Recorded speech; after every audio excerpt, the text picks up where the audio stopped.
So today is part one of a two-part series entitled Mean People and What to Do About Them. Mean People and What to Do About Them. I thought about entitling this series Bad People and What to Do About Them, but we hesitate to call anybody bad. We say things like this, like, he's really not a bad person, and this is what we say. He's really not a bad person. He just does bad things, like a lot, which I think that's what it means to be a bad person. But so we're not gonna do bad person, we're gonna do mean person. We're gonna stick with mean people, and specifically what should we do about the mean people in our lives? And by mean, I mean mean. These are the unpleasant people. These are the deceptive people. These are the people that control us with time or money or with our children. These are the users. They're just unkind. It may be that person that when you see them coming, you just don't want to interact with them because, well, there's just no other way to say it. They're just mean. And to be clear, this isn't to say that we're not often mean. I mean, all of us have been mean at some point. In fact, there's somebody maybe who's gonna see or hear this message and unfortunately we're gonna come to mind. But generally, what we talk about when we're together is how to live a life in such a way and to live our lives in such a way that we're not the mean people. So we're not discounting the fact that from time to time we can be mean and certainly have the potential to be perhaps as mean as the meanest person we've ever met. But these two messages are gonna focus on how to respond to and how to react to the mean people in our lives. Now, the reason this is so important is if you don't have a plan, and if I don't have a plan, if we're not prepared, and honestly, as we're gonna see, if we're not somewhat proactive, here's what happens, and we've all experienced this.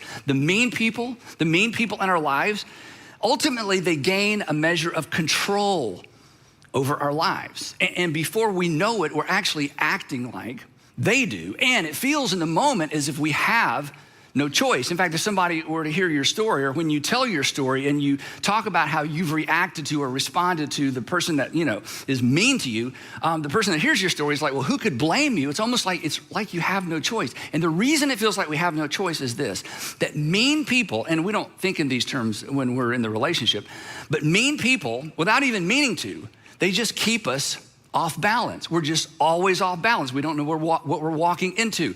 We don't know how to respond. They kind of lean left and we kind of lean right, because when we're off balance, what happens?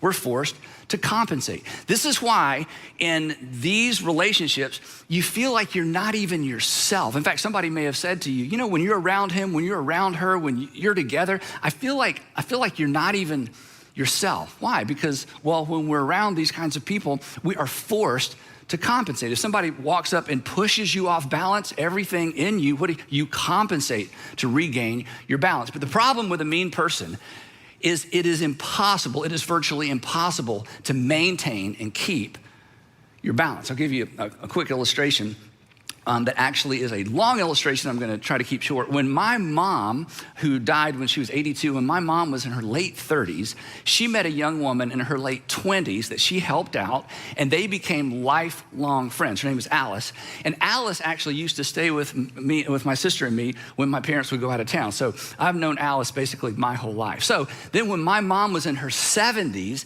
and basically she couldn't drive anymore, and she really needed some help at home, Alice would actually drive 45 minutes from her home. Now, Alice is in her late 60s. She would drive from her home 45 minutes to my mom's home every single week to go through my mom's mail, pay my mom's bills, balance my mom's checkbook, and just answer any questions and just spend time with my mom, which I was so grateful for. So my mom invested in her. Now she's investing in my mom. And again, it took so much pressure off of me, so extraordinarily grateful. So as my mom near the end of her life, and as she was less and less able to take care of herself, Alice began to lose her sight.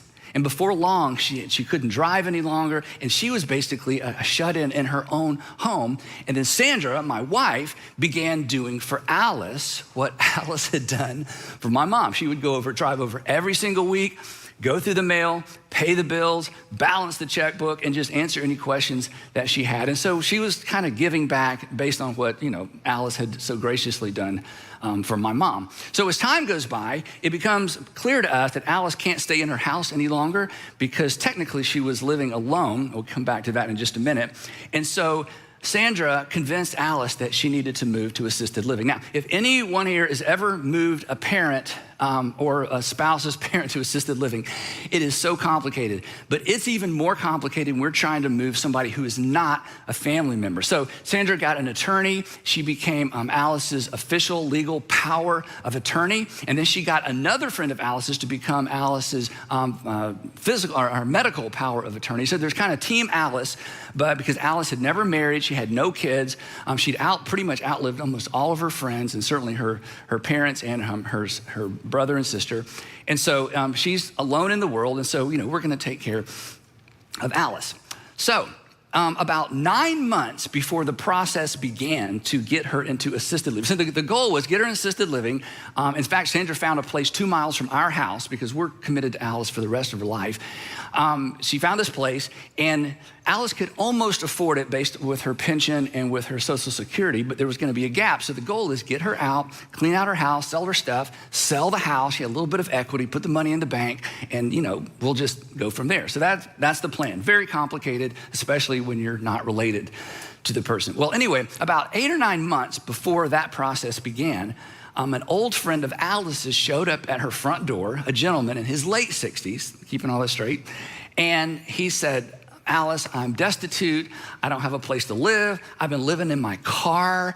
It's getting cold. Would it be okay if I moved in with you for just a few months? Now, Alice had been warned, and later we were warned, that this guy's name is Roger, that if you let Roger move in, you're gonna have a difficult time getting Roger to move out. She had been told that, and she'd known him for a while, and somebody told us that when we heard about Roger moving in, but she allowed him to move into one of her spare bedrooms, and actually, honestly, he was pretty helpful because he could drive and he could take her to her doctor's visits. He would bring us the mail sometimes. He seemed like the nicest guy, and I couldn't imagine this was gonna be a problem. Besides, he knew we're gonna sell her house, and so if we sell her house, you'll probably have to move out by that point, right? So I felt like there was kind of a built-in deadline. This wouldn't be a problem. So sure enough, he was pretty helpful. Sandra did, I should say, I wouldn't say estate sale. It was more garage sale than estate sale, if you know what I mean. There wasn't a whole lot to sell, but we had an estate sale or a garage sale. Roger was actually helpful. He actually even bought some of her stuff to put in his storage unit that he said he had, which was great. Now, he wasn't paying any rent, wasn't paying any bills, wasn't buying any groceries. There was no cash outlay. He was living for free for all these months. And so we finally get Alice moved to this assisted living place close to us. That was, an event. We get the house cleaned out. We do this big garage sale. Sandra put signs out that the house is going to go up for sale. And the real estate market right now is so hot. So she starts getting calls. So now she's got to show the house, but now the house is completely empty. She sold everything and then threw everything else away. And just a mammoth, task if you've ever done that for someone. And so Sandra is, riding point on this whole process. And then we got to show the house. But the problem is there's, come see this house. It's completely empty except, oh yeah, don't go in that bedroom. There's an air mattress with some clothes in the closet and a computer on the floor. Don't mind the guy camping out in the house. So, it's going to be kind of hard to show this house, right? Well, so she starts showing the house. And so we're like, Roger, okay, thank you, you got to go. And he just ignores us. So Sandra gives him a deadline. He gives him 3 weeks by this date. He agreed that, hey, on that Monday, I'll be gone. Monday comes, Monday goes. He's still there. And it becomes apparent he's not moving out. In fact, because Alice isn't living in the house right now, Sandra shut off all the unnecessary utilities, including the television service, and she gets a bill from the television provider. She calls and says, no, I canceled that. And the person on the other end of the line said, well, somebody called and had it turned back on. And Roger had called the television provider and had the television service turned back on. And Sandra left the internet on because he said he needed internet. So this begins to escalate and escalate and escalate. So one night, and it's all we're thinking about and talking about. Every day I come home, I'm like, have you heard from Roger? Have you talked to Roger? Has Roger moved out? And we've got all these other people that are like, we got to get Roger out, but it's kind of resting on us. So we're sitting on the couch late one afternoon. Sandra calls Roger. I said, put it on speakerphone. And of course, I'm trying not to get involved because Sandra throughout the process has said, Andy, you cannot get involved because I wanted to get involved. And I only had one tool, I want to use my tool. And she's like, you can't use your tool. So they have this conversation, speakerphone. And he is so rude to Sandra. I've never heard anyone speak to my wife this way. I was so angry. And she's kind of leaning this way, and I'm reaching for the phone. I just want to take the phone and say, and she's like, no. And he's saying, I'm going to sue you. You can't kick me out. The law doesn't allow you to kick out a renter. I'm like, renter? That assumes rent. I mean, this guy's paid nothing. He's taken advantage of an 80-year-old woman. We're trying to close her house so we can put money in the bank because there's a monthly gap between her pension and Social Security to stay in this assisted living place. And he is so rude to Sandra. Okay, this is how bad it gets. So we get a contract on the house. It's full price offer plus no contingencies. It's perfect. It's more money than we thought we could get for Alice's house. And she so desperately needs this money. And so Roger, you're gonna think I'm making this up. Roger finds out who the purchaser's agent is and goes to the office of the purchasing agent, the person representing the family buying the house, goes in and says, I need you to know this is gonna be a fraudulent closing. Yes, the woman who claims to have power of attorney over this old person has manipulated the old person to get power of attorney, and she has no legal right to do this, and I'm not moving out, and you need to be careful. And it's gonna ruin this closing that Sandra has worked so hard to get us to the finish line. We're almost there. So of course, the purchasing agent calls the seller's agent, Alice's agent, and all of a sudden we're about to lose this whole deal. Now, how do you think we responded to all this? I mean, what's our response? Well, you can imagine, because you can imagine your response. You know what we did? And this is kind of embarrassing, and I'm not even gonna give you the details, it's so embarrassing. We sat around day after day, night after night, coming up with the most devious, manipulative ways you can imagine to get Roger out of the house. I'm telling you, there were times we just listened to each other and think, who are we? Who have we become? We had a pesticide option I won't even go into, no lie. Then I said, you know what? I know some kind of other crazy people. We should just invite some other people to live in the house, live in Alice's house with Roger until he finally gets fed up and moves. There was the turn off the electricity and the water option, which we could have done because, Alice is paying bills there are others I won't even go into. But we realized what was happening. We're starting to become like Roger. We're becoming like him. We don't even like him. It was all we talked about, to the point, honestly. It was as if Roger had moved in with us, because it so focused our attention every single day. How do we get Roger out of the house before this closing? We couldn't even believe somebody would give us a contract, give Alice a contract on the house, because they'd never seen the house empty because there's a guy camping out in one of the bedrooms.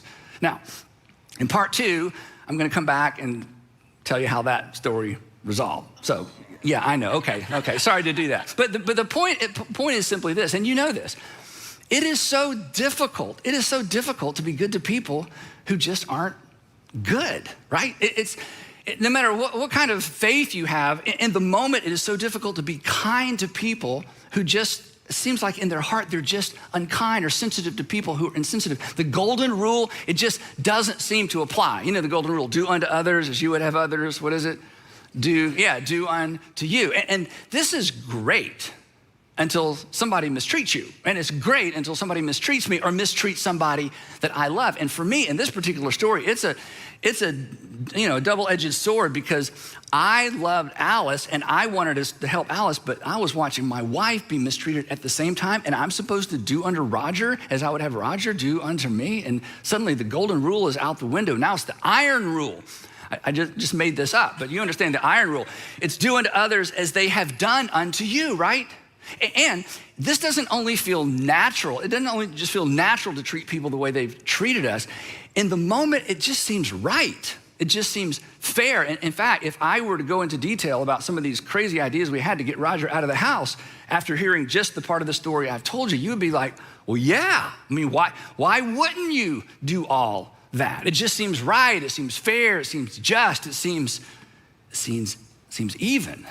And then there's this, and maybe this is a little close to home, because maybe this is part of your story, or maybe part of your story growing up, or maybe it's part of the story of your first marriage. When we're mistreated in a relationship and we feel powerless to do anything about it, again, we're off balance, we compensate, But sometimes we compensate not in the relationship with the person that threw us off balance. You've seen this happen. We compensate in another relationship. We compensate somewhere or with somebody else. I'll take it out on you because I can't take it out on him. I can't take it out on her. I can't get back at them. I can't go back into the office and take it out on the people that mistreated me at work. But I've got all this energy, I'm off balance. And then it's due unto others.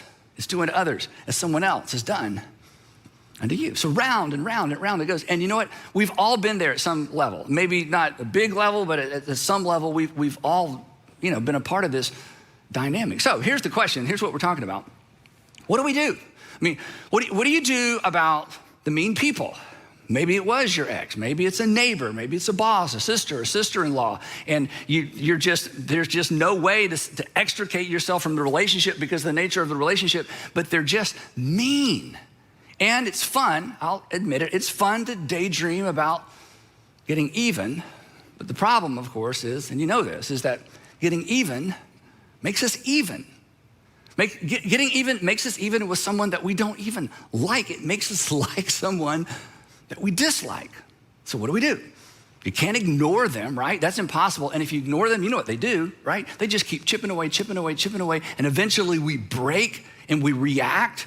And then it's like we've given them even more power over us. So ignoring them isn't the way forward. And getting even isn't the way forward. But fortunately, there's a third option. It's a third option that it's not intuitive. It's a third option that actually decreases their power over us.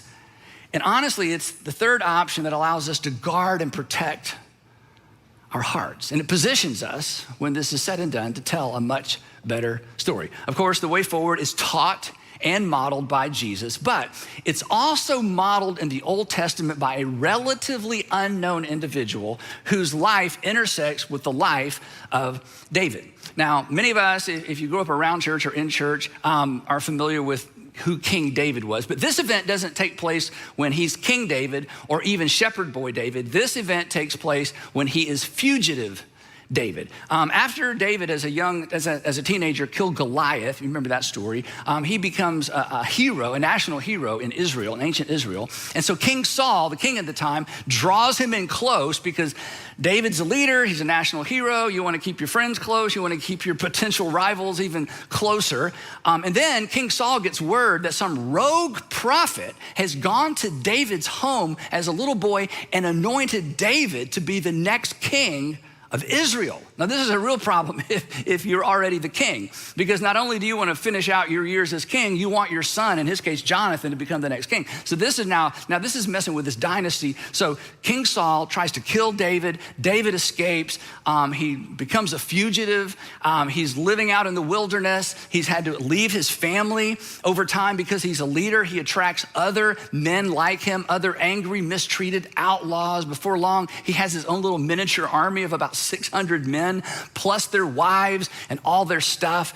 And they're outcast from society. They have no place to call home. And they're all angry because each of them have their own story of being mistreated and the injustice that had happened under King Saul. So, and David's got all this anger and all this frustration. And of course, like any of us, he's looking for a place to sort of take it out, somebody to take it out on, because King Saul is untouchable. And in this story, he finally finds a victim, and that's where the story picks up. So I'll read part of the story, and then we're gonna stop in the middle, pick it up next time. So here's what happens. A certain man, this is in 1 Samuel 25, and Samuel is essentially David's biographer in a sense. A certain man in Mon, who had property there in Carmel, was very wealthy. He had 1,000 goats. And you read this in ancient times, it's like, for us, it's like, what would you do with 1,000 goats? Anyway, so he had 1,000 goats. He had garages full of cars. Think of it that way. He had 3,000 sheep, which he was shearing in Carmel, and his name was Nabal. Now, sheep shearing season in ancient times, this is when wealthy people found out how much wealthier they had just become. This was like, it's like a financial report, an annual financial report. He's about to find out how much wealthier he just became based on how many sheep were actually alive to be sheared and the product they had as a result that they could then sell. So this is a good day. This is a great day for him. He's about, again, the rich just get richer. He's about to find out how much profit he turned. So the story continues. His name was Nabal, and his wife's name was Abigail. She was an intelligent and beautiful woman, but her husband was harsh and mean in his dealings. In fact, his name actually means heavy. And this Hebrew word here actually means heavy. He was basically a pain to deal with. He was a burden to deal with. In fact, the text tells us, he was just a mean person. Text continues, while David and his men were in the wilderness, he heard that Nabal was shearing sheep. So he's like, hey, this rich guy's about to get richer. So he sent 10 of his young men, and he said to them, I want you to give Nabal a message. Go up to Nabal at Carmel and greet him in my name. So when you show up, let everybody know you're coming in David's name, and say to him, greet him this way. Say, long life to you, Nabal, good health to you and your household, and good health to all that is yours. This was a formal, ancient greeting that basically said, I come in peace. And then make sure you give him the message, and here's the message.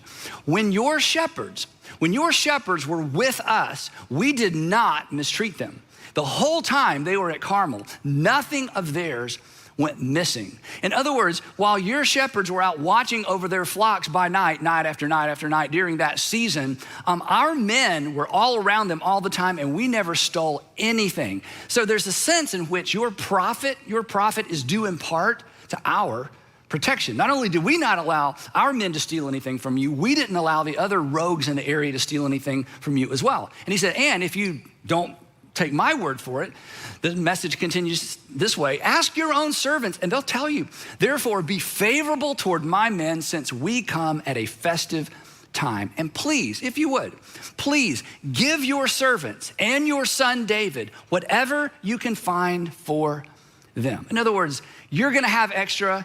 We kind of helped you create that extra. If you wouldn't mind sharing with us, that would be great. So when David's men arrived, they went to Carmel. When they arrived, they gave Nabal this message in David's name. And then they waited.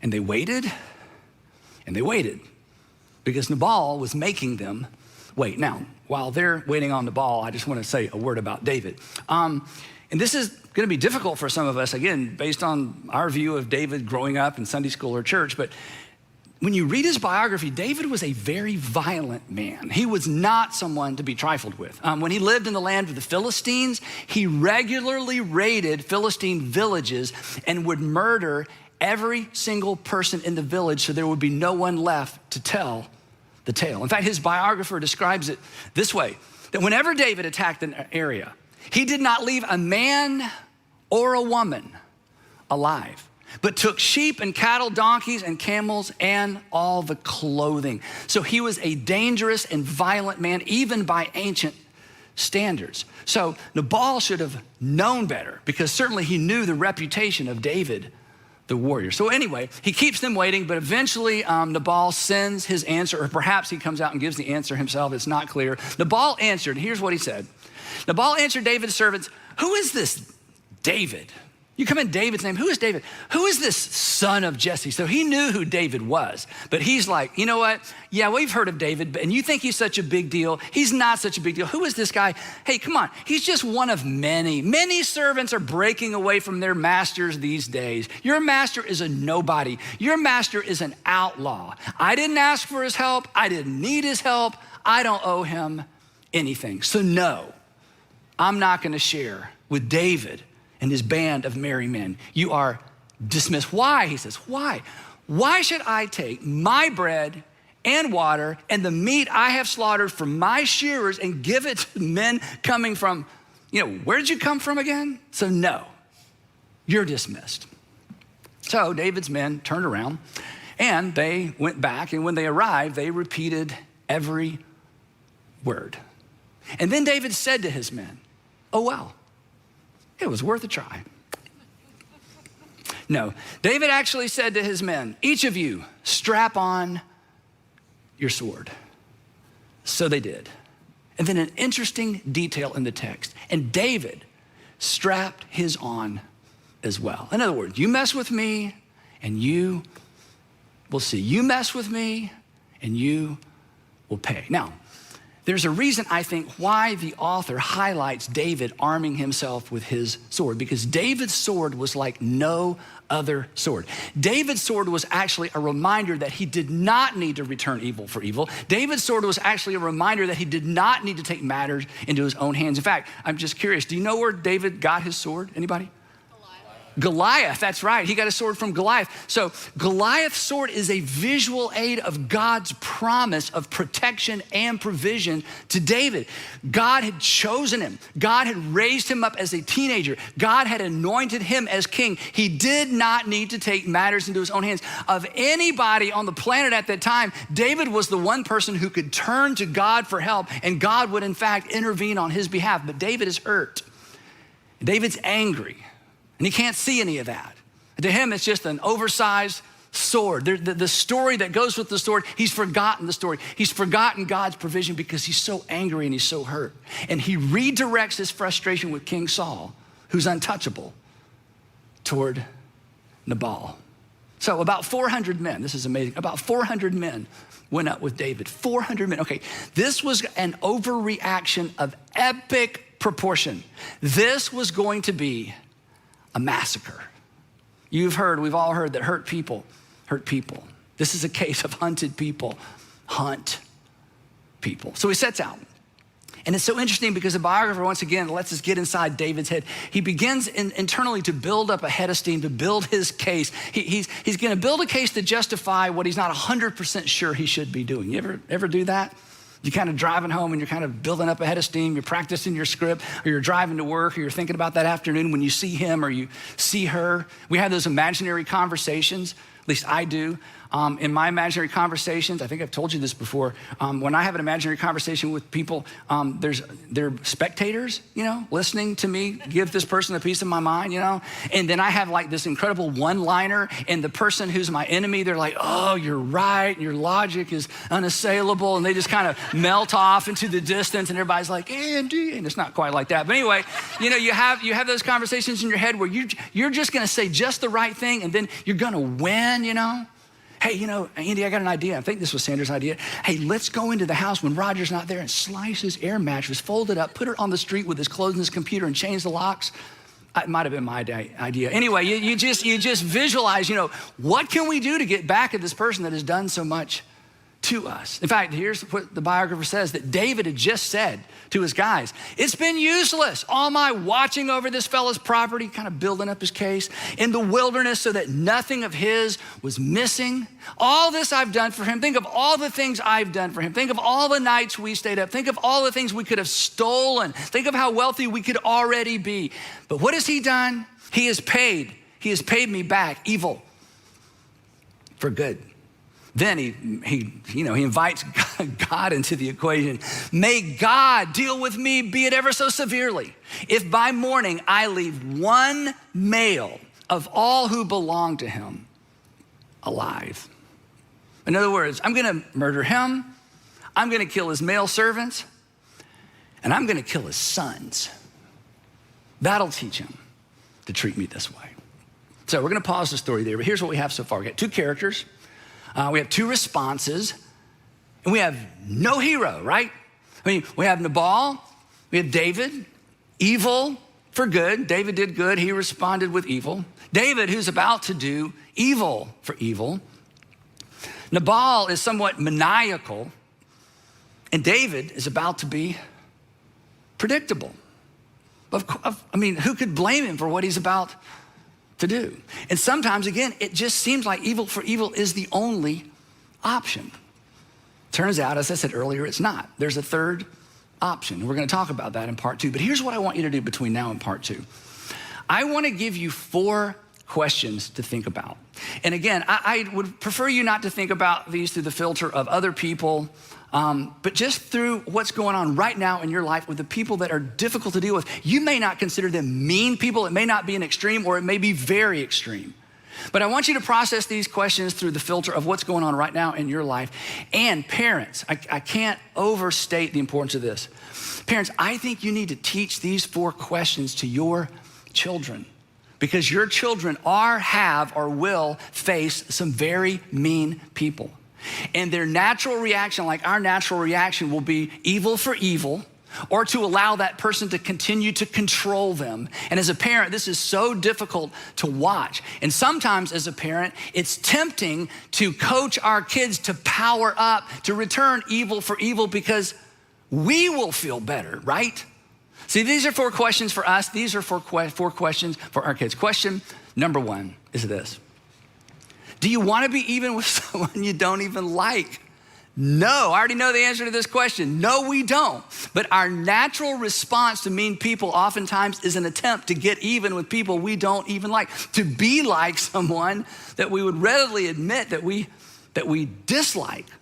And again, we think somehow once we get even, that ends it, but that doesn't end it, right? That doesn't end the cycle. It actually perpetuates it. Recently, I heard Jamie Dickens say, it's not evil for evil. It just becomes evil for evil, for evil for evil, for evil for evil, for evil. It just goes on and on and on. So do you want to be part, or do I want to be part of perpetuating that cycle? The question number 2, wouldn't you rather be ahead? I mean, do you want to get even with someone you don't even like, or wouldn't you rather be ahead? Wouldn't you prefer to be unlike the person or the people that you dislike? And this is so, I said earlier, this is so not intuitive. But here's the thing, and when I say it, you know it's true. Unlike any other arena of life, you actually relationally pull ahead by refusing to get even. You actually pull ahead by refusing to get even. And that leads to a third question that we ask a lot around here within several different contexts. It's simply this.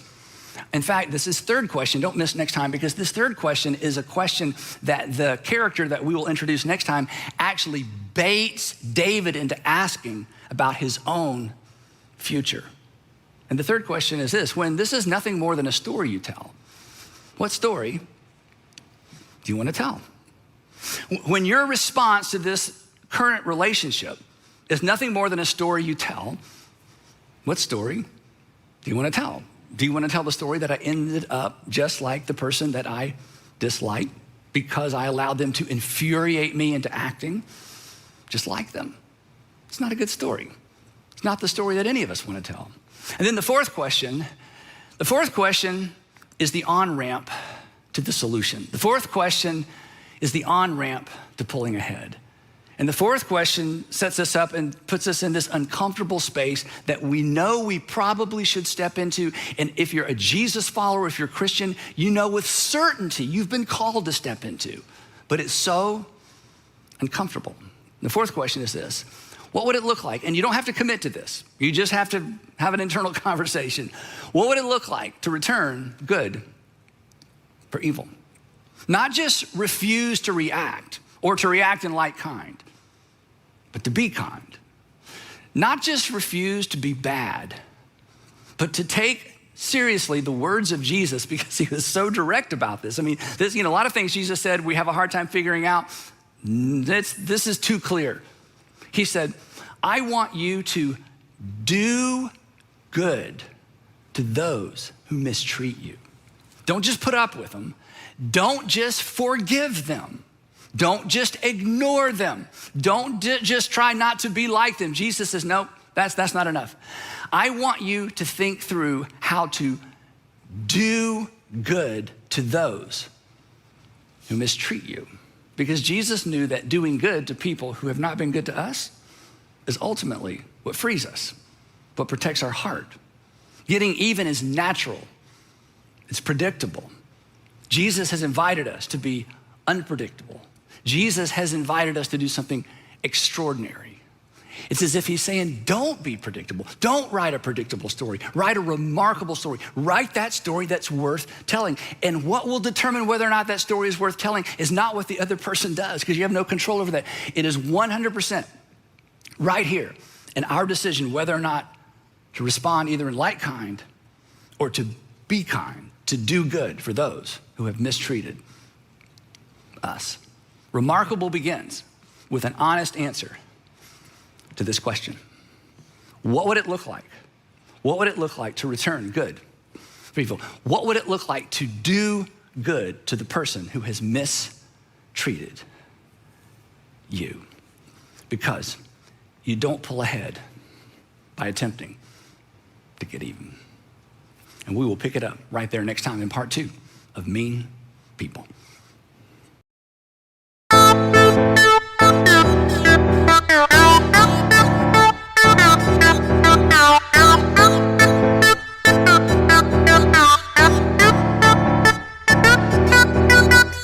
Hey, brand baby in the high heel on. You give me favor, I life never ever know. You are sure to product of your life. I like the blue up. Your walk, your talk, your dread. I feel your favor from my ground. You freak you.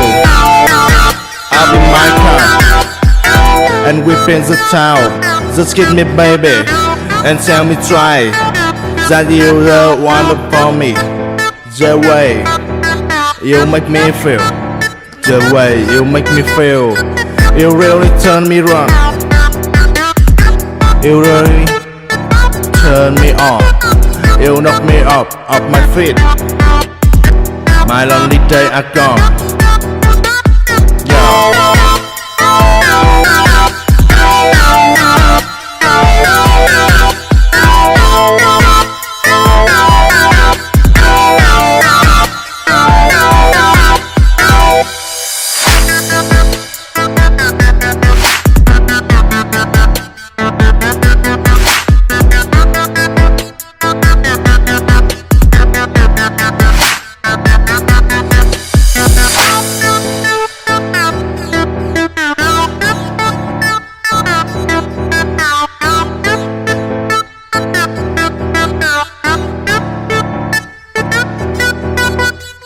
Hey, brand baby in the high heel on.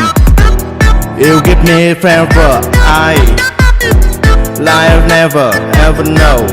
You are sure to put us up, love life. I like the blue up. Your walk, your talk, your dread. I feel so favor from my ground. You freak you. I'll be my car, and we in the town. Just give me baby, and tell me try that you the one for me. The way you make me feel, the way you make me feel, you really turn me wrong. You really turn me on. You knock me up off my feet. My lonely days are gone.